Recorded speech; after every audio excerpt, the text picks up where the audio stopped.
জানি বাপু, এই সন্ধেবেলায় বেরুচ্ছ, লোকে তো হিংসে জ্বলে যাচ্ছে রাত করে।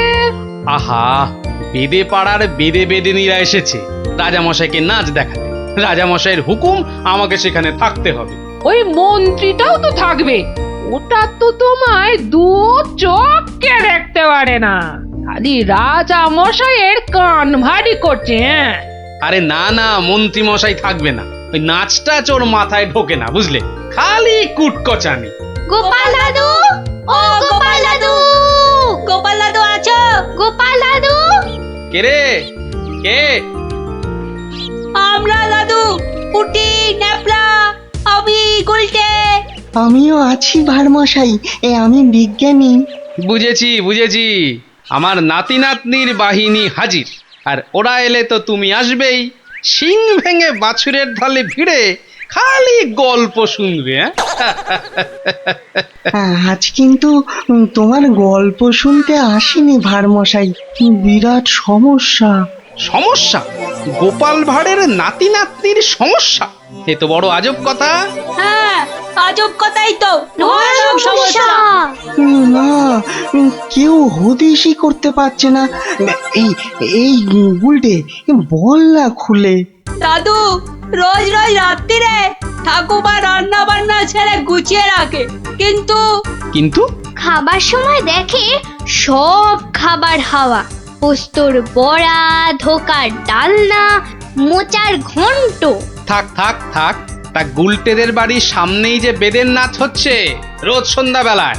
হচ্ছে তো, সবাই যাচ্ছে রাতে নাচ দেখতে, আর ঠিক তখনই সব হাওয়া, এমনকি মৌরলা মাছের চাটনি পর্যন্ত। মন্ত্রী মশাইয়ের বাড়ির সামনে এরকম ভালো ভালো রান্না, চুরি কি ভালো? রাজা মশাইয়ের নিন্দে হবে তো। সত্যি খুব হ্যাংলা চোর। তা সেনাপতি মশাইকে বলো সবাই। সেনাপতি মশাই তো দুটো সেপাই রেখেছেন সদরে, তবু চুরি। উনি তো বলছেন যে বেদেরা চুরি করছে। অসম্ভব, বেদেরা আর যা করুক অত হ্যাংলা নয়। চলো সবাই মিলে দেখা যাক ওই বেদের নাচে কোনো রহস্য আছে কিনা। একেবারে ভানুমতির খেল।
পাশের বাড়িটাই তো গুলটেদের, ওই তো দুটো সেপাই পাহারা দিচ্ছে। এদিকে তো আসবে না চোর, পেছন দিয়েই চোর আসবে, ওদিকেই যাই।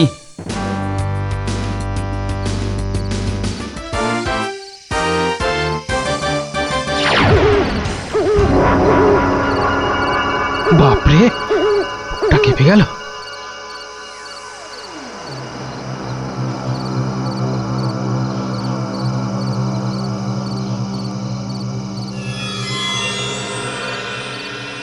বাবা বাবা বাবা, ভালো মজা পেয়েছিস রে পাঁচু।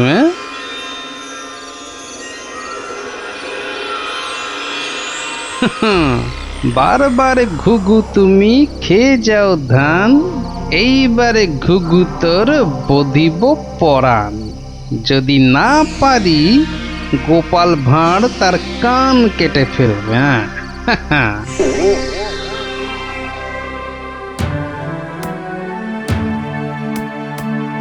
কি এই তো একেবারে নৈরাজ্য হে সেনাপতি। ঘর থেকে রান্না করা খাবার খেয়ে চোর পালাবে? আমি তো হতবাক রাজামশাই। পাশে পাশে মন্ত্রী মশাই, রাজকবির বাড়ি, কিছু দূরে আমার বাড়ি। সেপাইরা ঘুরছে, পাহারা দিচ্ছে, এত আলো। বেদেরা নাচছে, সবাই যাচ্ছে নাচ দেখতে। আর সেই সময় এই ছোট্ট ছেলেটির বাড়ির ওই রান্নাঘর থেকে খাবার হাওয়া। আর আমাদের রাত্রিবেলা খাওয়াই হচ্ছে না রাজামশাই। কি লজ্জার কথা মন্ত্রী। আমার তো বিশ্বাস হচ্ছে না রাজামশাই, ও বাড়িতে চোর খেতে ঢুকবে কেন? হ্যাঁ, কি আছে বলুন তো?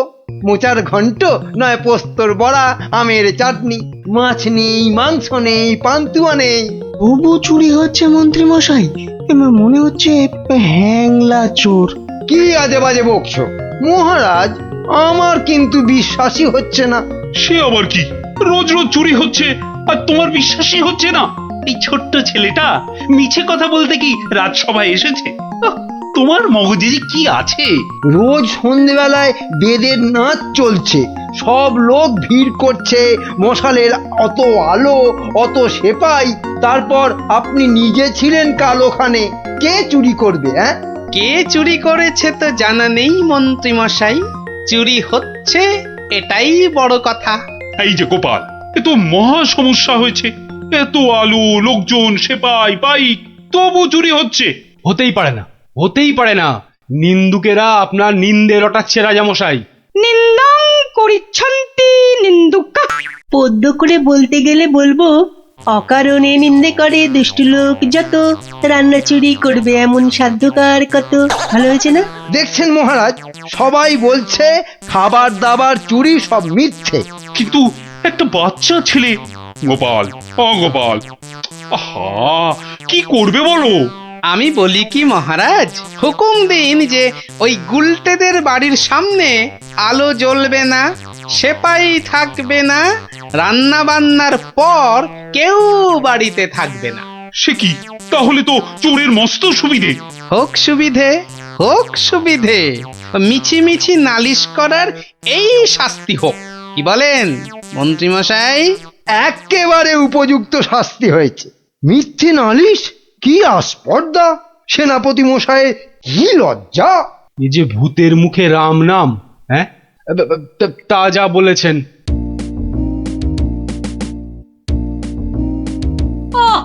রাজামশাইকে বলে কি ব্যবস্থা করলে বলো তো গোপাল দাদু? মন্ত্রী মশাই তো বলছে খাবার চুরি হয়। হ্যাঁ, ঠিক বলেছিস গোপাল দাদু, সবাই তাই বলছে। আর তুমি তো চোরের সুবিধাই করে দিলে। আরে বাবা, চোরের সুবিধে না করলে সে চুরি করতে আসবে কেন? তুমি বুঝি চাও চোর আরো চুরি করতে আসুক, তাই না? তাই তো চাই। চোর না আসলে চোর ধরবো কি করে? আসুক চোর। তাহলে আমরা কি করব? তোরা খালি রটিয়ে দে, আজ তোদের বাড়িতে রান্না হচ্ছে আলু পোস্তর জামতাড়া, আলুর দম আর লুচি, আলু বোখরার চাটনি, গোকুল পিঠে। সকলকে বলে বেড়া, যা যা, সবাই দৌড়ে যা, সকলকে বলে বেড়া। আমরাও যাবো? আরে বাপু, যত পারিস বল গিয়ে। আরে যা যা যা। চল চল।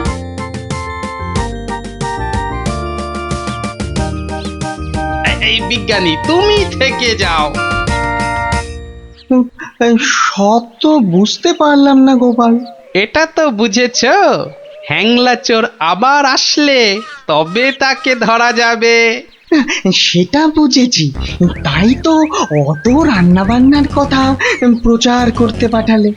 এইবার আসল কাজ, এসব কিন্তু তোমায় করতে হবে। না, সে আমি রাজি। আচ্ছা আচ্ছা, বলো দেখি কি করতে হবে আমায়। শোনো শোনো, একটা হাঁড়িতে গোটা কতক শিঙি মাছ জিয়ে রাখতে হবে, বুঝলে?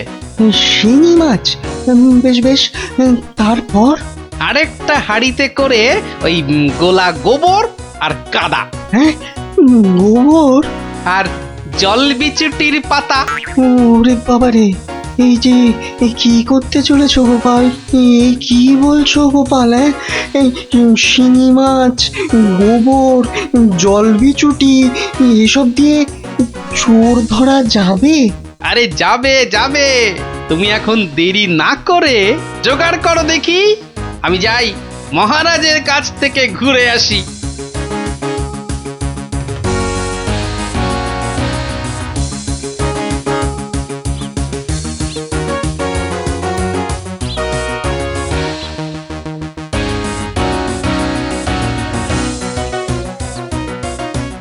নমস্কার রাজামশাই।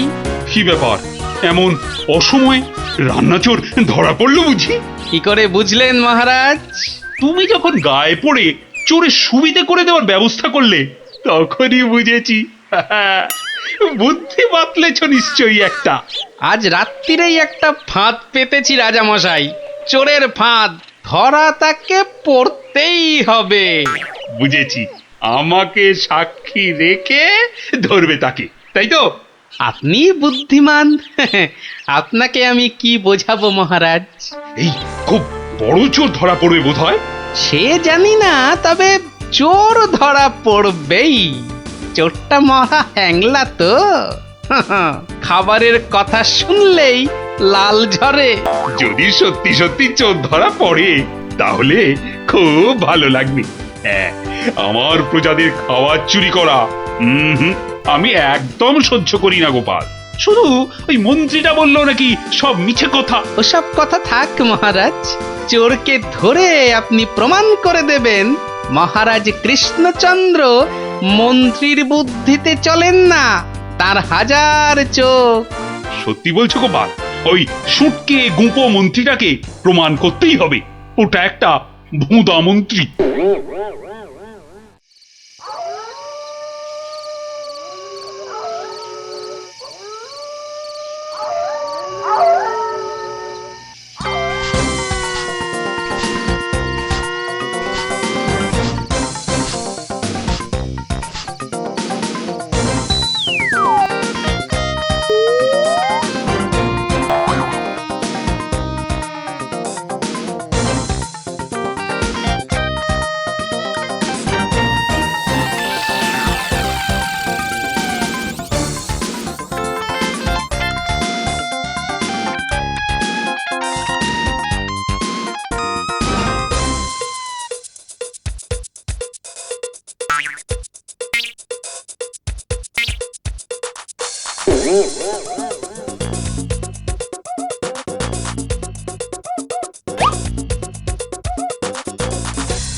বাহ, এ তো বেশ মজার ব্যাপার হলো। গোপাল ভাঁড় তো সুবিধেই করে দিল। জয় গোপাল ভাঁড়, জয় গোপাল ভাঁড়। ও বেটার বুদ্ধিতে চললে রাজামশাই দেশ ছেড়ে পালাবেন। বেটারা রাতে এসে খাবে। খাওয়াচ্ছি খাওয়াচ্ছি, তার আগেই সব হাফিস ওই ওই হাঁড়িতে রেখে গেছে। বোকার হদ্দ, এমনই রাঁধে অথচ বুদ্ধি নেই ঘটে। ওরে বাবারে, হাঁড়ির মধ্যে শিঙ্গি মাছ, আঙুলে কাঁটা মেরে, ও মা গো, এ যে রক্ত! ওরে বাবারে, ওরে বাবারে! এই দেখো, গোবর ছলকে কি গন্ধ রে বাবা! ও মা গো, এ তো না ধুলে নিস্তার নেই। ওরে বাবরে, খুব জব্দ হয়েছে। এবার ধরে ফেলি। এমনটা করবেন না, দেখুন না মজা।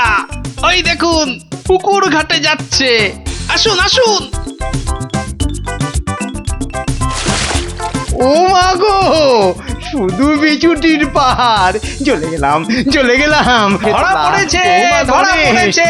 ধরা পড়েছে, ধরা পড়েছে, ধরা পড়েছে, ধরা পড়েছে। ও মা গো, ওঠ বলছি, ওঠ বেটা হ্যাংলা চোর। চলে গেলাম, ওঠ এখান থেকে। চলে গেলাম, হ্যাংলা চলে গেলাম। ও মা হ্যাঁ, গো। নিয়ে এসো চোরটাকে। পেটুক চোর, কুম্ভকর্ণ চোর। এবার মুখটা দেখুন রাজামশাই। গুলটে, চোরের মুখটা দেখা। বিজ্ঞানী, মশালটা আনো।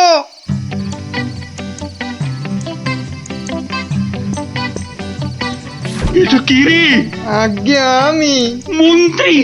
ভালো রান্না খেতে ওরে বাবা চলে গেল, চলে গেলাম, ছি, ছি, ছি, চলে ছি, গেলাম। ছি। কি লজ্জা, কি লজ্জা! বিজ্ঞানী, এই বেটা ল্যাক প্যাকে মন্ত্রী গোপ কামিয়ে দাও তো। বেটা নবদ্বীপের লজ্জা। ওসব কথা থাক রাজামশাই, একবার সংশোধনের সুযোগ দিন। অনেক শাস্তি পেয়েছেন মন্ত্রী মশাই, আমার নাতি নাতনিরাও তাই চায়। হ্যাঁ, এবার থেকে মন্ত্রী মশাই বদলে যাবেন। তুমি ধন্য গোপাল, সত্যি ধন্য তুমি। মন্ত্রী তোমায় চিরকাল হিংসে করে, অথচ আজ তারই দিকে বন্ধুত্বের হাত বাড়িয়ে দিলে তুমি। সত্যি ধন্য রসিক তুমি। আমরা তো পশু নই মহারাজ, মানুষ। আপনার রাজত্বে মানুষ হতে চাই।